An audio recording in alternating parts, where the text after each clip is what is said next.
Let's take a look at Zoom. The company's shares have come down from their highs over the last few months. However, they are higher this morning. Revenue up to $882.5 million. And there had been some concern about Zoom's momentum slowing down, but this is the third straight quarter of growth over 300% if you're looking at year-over-year growth to revenue.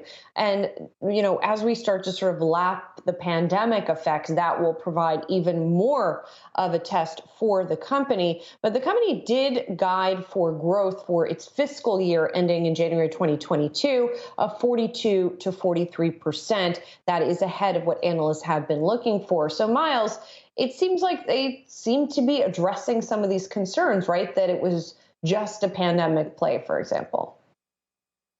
Yeah, and I think it was interesting on the call to hear management talk a little bit about the thought behind that guidance, which was kind of here's how we see the landscape now, and there were a couple questions in the direction of, if trends go back to normal or we start to get back to something like normal life, like how would you react to that? And at least as far as I read it, management said, well, I guess we'll figure that out if and when that happens. But I think it's just an amazing business story to see a company grow revenue at the size Zoom already was. To be clear, this was not like a penny stock before the pandemic began. The stock had an incredible run in 2019 when there was no COVID-19 pandemic, at least not one that we knew about yet. And so the stock has certainly had just an amazing run, up almost 400%, revenue up almost 400% over the totality of its fiscal year 2020. But at the same time, when you see performance like this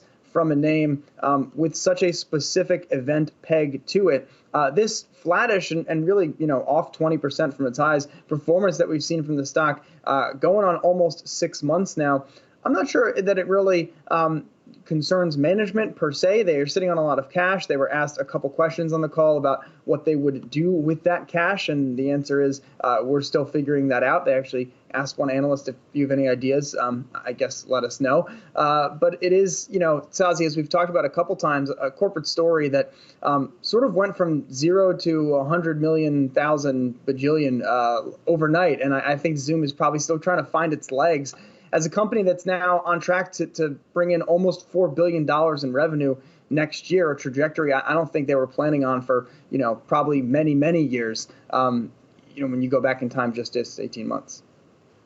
Well, what you mentioned about cash, I think that's one of two stories investors need to watch on Zoom this year. They ended the quarter with $4.2 billion in cash, and they, to your point, yes, they were asked about it, and they said they were spending a lot of money on data centers, but you're not going to spend $4.2 billion on building out data centers all over the world. You'll spend a large chunk of it, sure, but I think all eyes will now turn on how that cash will be spent. Do they go buy other companies to further build out that platform? That is not yet determined. Do they go into the storage market, data storage market? That has not been yet determined.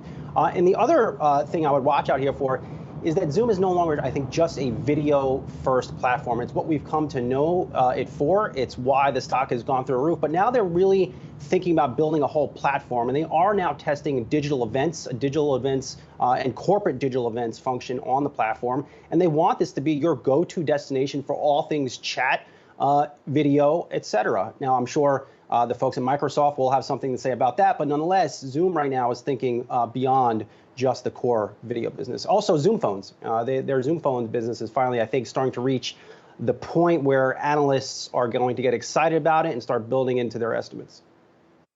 Well, we're going to speak all about this with the CFO, Kelly Steckelberg, in just a few moments. I well remember back in April 2019 when the company came public, and we spoke to the CEO, Eric Yuan, at that point. Remember, it was profitable when it came public, which is relatively rare these days.